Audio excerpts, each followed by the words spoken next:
Bismillahir Rahmanir Rahim. In the name of Allah, the Beneficent, the Merciful, I praise Allah subhanahu wa ta'ala, and I send peace and blessings to all of the prophets and messengers who came from the beginning of time, and especially to our beloved Prophet Muhammad, his family, his companions, and all those who call to his way to the Day of Judgment. Assalamu alaikum wa rahmatullah. Peace and blessings be upon you. The Prophet Muhammad, peace be upon him, sent his followers in all directions. And Islam, within 100 years, was able to go far to the east to China and far to the west, all the way to the Atlantic Ocean. And it is reported that one of his companions, Uqba ibn Nafi' radiallahu an, penetrated the great Sahara Desert. From his time, caravans were going from the north across the desert and into West Africa, the great empire of gold. It was from that region in the Bambak mines, the Bori mines, that gold was being mined and being sent north, and this became the greatest area of gold production on the face of the planet Earth. The empire of Mali was the base for this gold production, and so Mali became a fabulous empire. Right from the beginning, when it was established, Muslims were able to not only consolidate themselves, but they were able to move from east to the west, north and south, because of the facility of having this wealth and the need for people to come into the area. Of the great leaders of Mali who were known as Mansa or Amir, Mansa Kankan Musa, who ruled from around 1312 to 1337, was probably the most celebrated of the great emirs of Mali. He consolidated Mali. He made his empire a part of the lands of Islam. He encouraged Islamic learning, and he turned his country into a vast, multi-ethnic empire.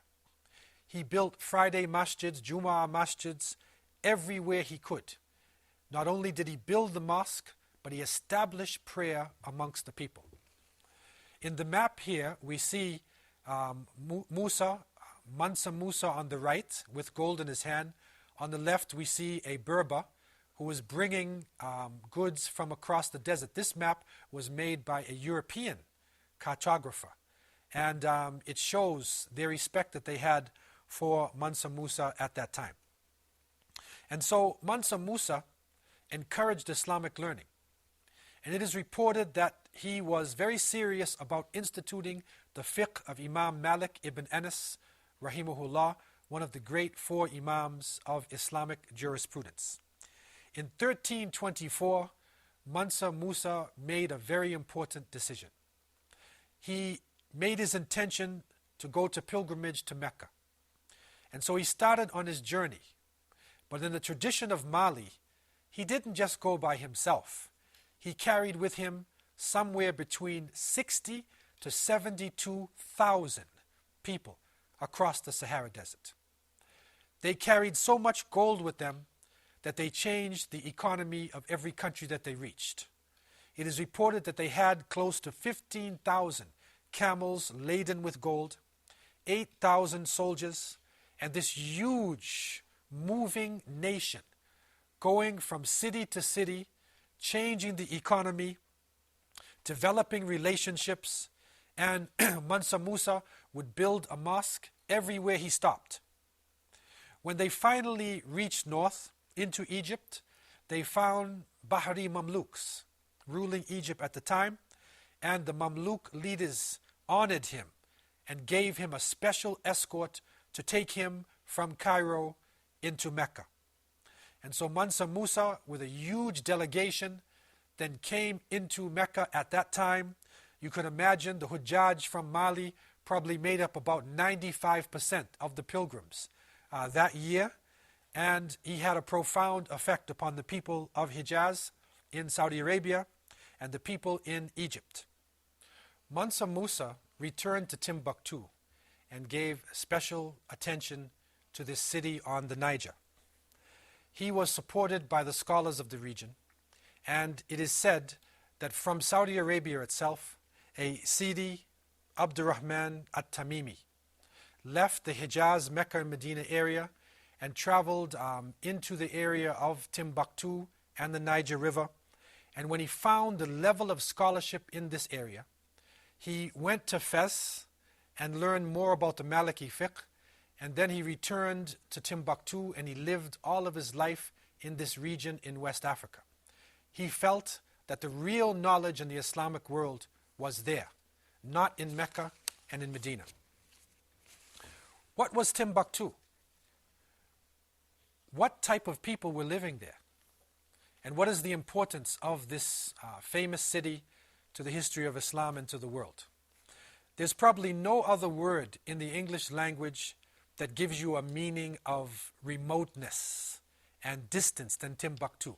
If you say to a person, I'm going to Timbuktu, then that gives you the understanding you're going to the moon, to a vast expanse, somewhere in the remote distance. But the reality was, to many explorers, Timbuktu actually represented a land of great riches. It was a land of gold, and some of the explorers actually thought that the streets were lined with gold, and that the women had so much gold on their bodies they could hardly move. For Muslim travelers, rulers, scholars, from Morocco to Persia, Timbuktu had another meaning. It was the starting point for the Hujjaj, for the pilgrims to Mecca, and it was also the center of some of the finest Islamic scholarship of the Middle Ages. Timbuktu was founded in the 11th century by the Tuareg people who lived in the Sahara Desert. And the Tuaregs are known for the men who cover their faces with blue and black turbans, constantly covering themselves.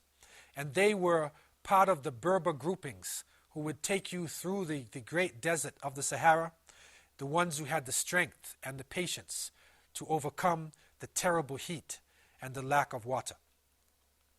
Timbuktu was actually a few miles up from the Niger River, because the Niger River was a place where during the flood season there was a lot of stagnated water. And so when the Tuaregs would come with their animals, they would find themselves dying from disease, surrounded by mosquitoes, and so they made their base just to the north. The city was actually founded by a woman, and her name was Tin Abu Tut. And so from this name, Tin Abu Tut, comes Timbuktu. She founded the city by digging a well and making a base for people to be able to leave the stagnated area of the river and go to a very dry, flat area, not too far away from the traffic going along the river.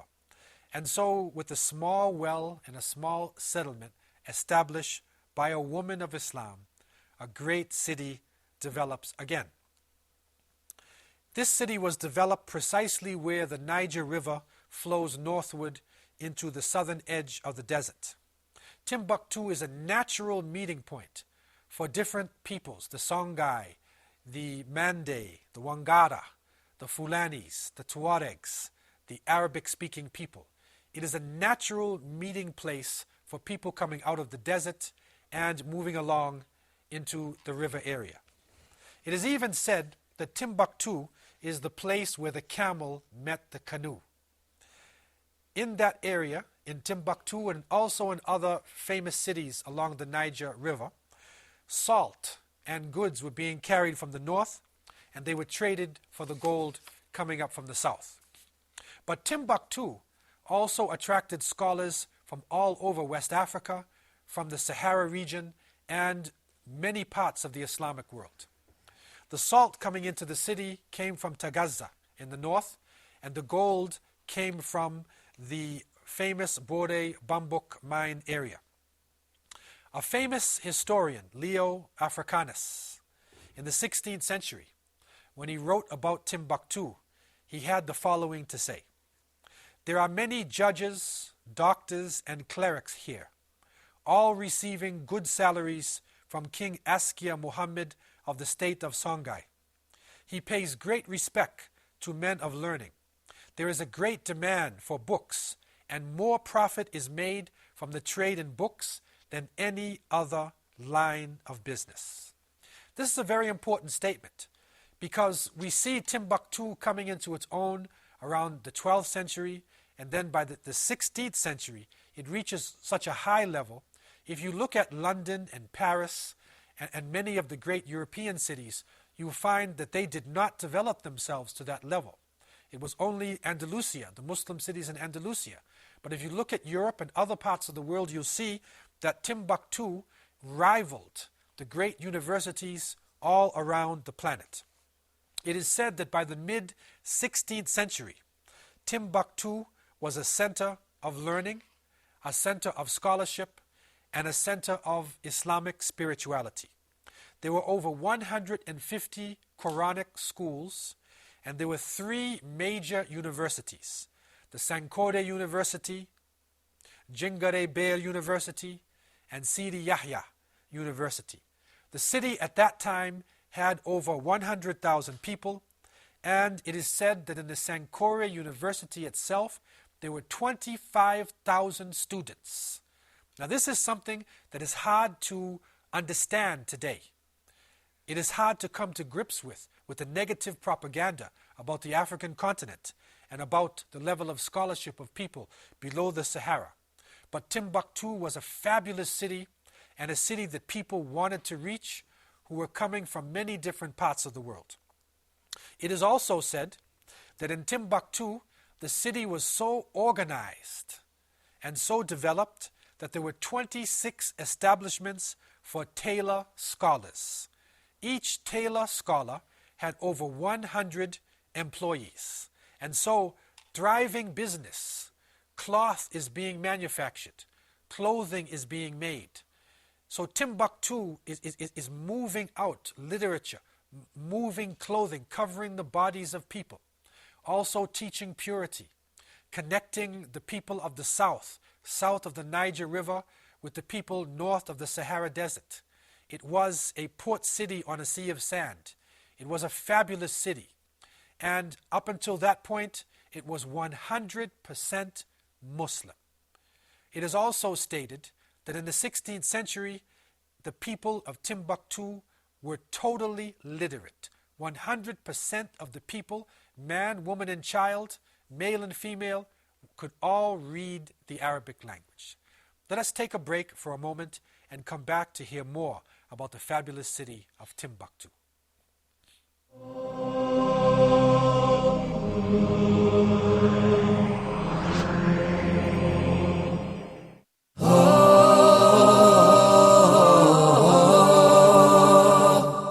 The Philosophy of Islamic Law, a program for restoring belief and trust within Muslims' mind and heart, and for re-establishing a true concept about Islamic rules for others.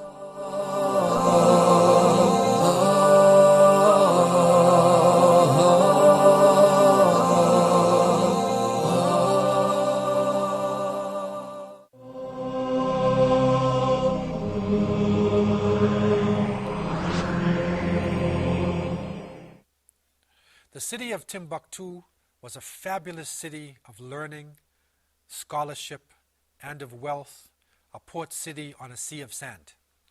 Although the name in many cultures gives you an impression of remoteness, of distance, of being somewhere where there is no civilization, Timbuktu, especially by the 16th century, was the height of civilization on the African continent and could rival cities and places of universities anywhere in the world. The scholars of Timbuktu had reached such a level that when scholars came from Mecca and Medina and Cairo and other places, they would stay there usually for the rest of their life. The level that the scholars reached was one that up until today, that scholars and educators are still coming to grips with. If you look at the Timbuktu educational system, and this is very important because this system affected Muslims throughout West Africa and even eventually came into the Americas with the scholars in slavery. The first level on the Timbuktu educational system was the primary level. At that point, the young student would memorize the Quran and would become familiar with the Arabic language. They would learn the bases of Islamic sciences, but especially they would focus on the grammar, upon literature, until they became powerful in the use of Arabic and able to read the Quran in any part and understand what they are reading. The second level was the secondary part, wherein they studied the Islamic sciences with more depth. They studied grammar. They studied tafsir, commentary of the Quran.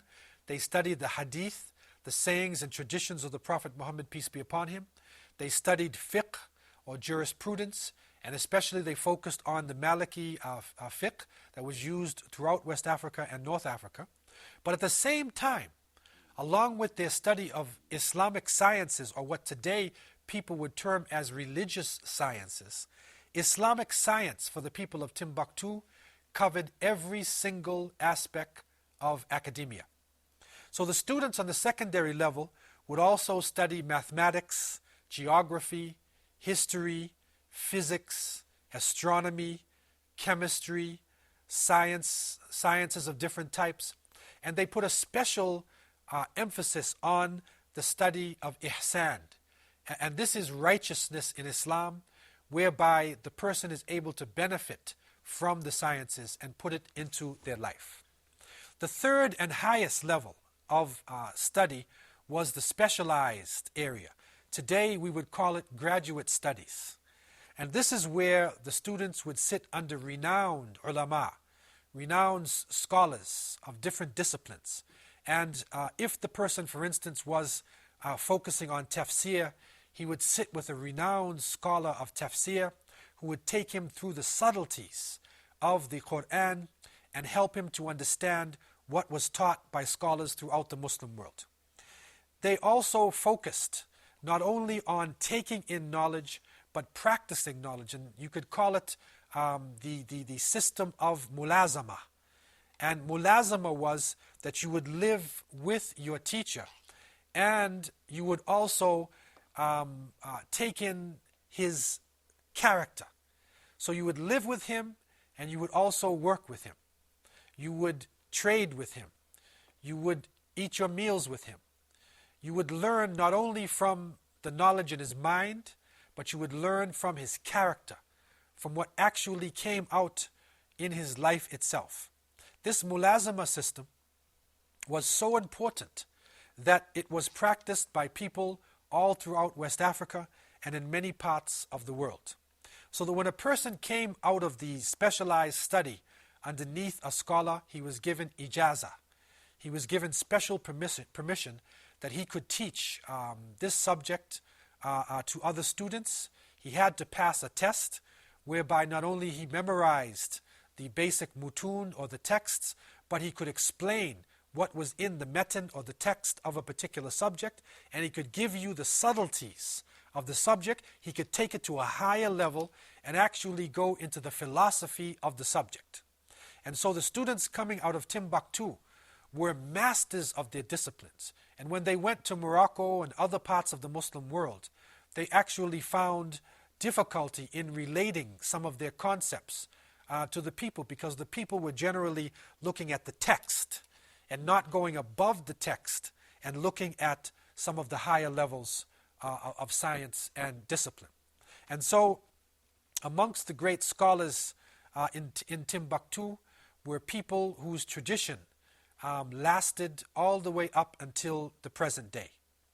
A few of the names of scholars in Timbuktu that are very well known within the history books in West Africa: Modibo Muhammad al-Kabori, who was a Fulani man and who was known to be a great judge, a great knowledgeable person in Maliki fiqh. There was also a person named Al-Qadi al-Hajj, who was from Walata, a city north of Timbuktu. He became the chief Qadi, or the chief judge of Timbuktu, and set the trend for judges into the future. Muhammad Bagayugu, a Sudani al-Wangari. He was a person from the Wangara who were Mandinka, coming out of Mali, and a famous scholar who influenced people within his society and whose generations later became also great ulama. From amongst the generations coming out of these scholars, probably the most famous was Sheikh Ahmed Baba as-Sudani. Ahmed Baba as-Sudani, rahimahullah, was a scholar who surpassed all of the scholars of his time. He wrote 60 texts. He especially focused on aqidah, grammar, history, and fiqh. And it is said in 1593, an invasion force came into Timbuktu from Morocco. They crossed the desert using weapons, and they succeeded in conquering Timbuktu and driving many of the scholars out of the city. Sheikh Ahmed Baba, was captured by the Moroccan force, and he was taken high into Morocco. By the time he reached Fez, now imagine this scholar being taken and he starts in chains. By the time he reaches Morocco, he was out of his chains and he was giving lessons to all of the soldiers. When he reached Morocco, and the people of Morocco realized the level of this man's Islamic knowledge, he became the leading scholar in the nation. He was called the standard of standards. And he was able to author many books. He was able to produce students from Morocco who still recognize his achievements up until today. But he became homesick for Timbuktu. And the end of his story is that he finally was allowed to leave Morocco. He returned to Timbuktu, where he taught and practiced his faith for the rest of his life. And so Ahmed Baba goes down into the annals of history as being one of the most important scholars of his time. And we find within the tarikhs, the special histories, Tarikh al-Sudan, the history of the Sudan by Sidi Abdurrahman as-Sa'di. This records the history of Timbuktu and the region. Tarikh al-Fattash by Mahmud Kati. This also reports the history of the people in that region. As-Sa'di, in his text, brings a very interesting report. This is going back now to around the 16th century. And he said that one of his relatives had a problem with his eye. So he went to Jenne, which is a city just down the river from Timbuktu. He went to Jenne and they performed a complicated eye operation, his cataract, and it was successful. So people in Timbuktu in the 16th century were not only masters of Islamic sciences, but they were also masters of medicine, of optics, and many other disciplines. The importance of Timbuktu is not only significant for the past. It represents to us a great height in Islamic civilization. But it is also important to us presently today. And that is because in recent years, about 3 years ago, the president of South Africa, Thabo Mbeki, traveled to Mali on a diplomatic mission. He was taken there during his break period. He visited the city of Timbuktu, and he finds in the city of Timbuktu the Ahmed Baba Institute. Now in the Ahmed Baba Institute, the president of South Africa finds 15,000 Arabic textbooks still in readable form. He's in shock when he sees these textbooks, and he realizes that Timbuktu and the Ahmed Baba Center needs not only the attention of South Africa, but it needs the attention of the whole of Africa. So therefore, the project of preserving the documents in Timbuktu has become the prime cultural project for the African Union. It is now looked upon as the chief repository of African culture. It is also looked upon by Muslims as one of the centers of learning where great texts are reported. Some of these books, some of these writings are still very legible. The desert is encroaching on Timbuktu. The termites are having their toll, taking a toll upon the textbooks. Dryness is making the paper brittle. But the Timbuktu documents have withstood the test of time. The Timbuktu documents are now being photographed. They are now being put into digital libraries. They are being preserved. And it is the hope of the African Union, it is the prayer of the Muslims that the heritage of Timbuktu be saved for the world. Another interesting spin-off coming out of Timbuktu is that there are people in America, there is the Timbuktu Educational Foundation and other groups in America who are actually going into the ghettos of America and using the Timbuktu methodology as a means of structuring a system for children who are coming from a low, disadvantaged background and helping them to come into the light of learning. The mulazama system, where the teacher is not only giving information, but also teaching character. This is the importance of Timbuktu. It was the center of learning of the past, and the light is still showing up until today. Again, we are unlocking untold stories from world history. And I leave you with this thought, and in a state of peace. Wassalamu alaikum wa rahmatullahi wa barakatuh.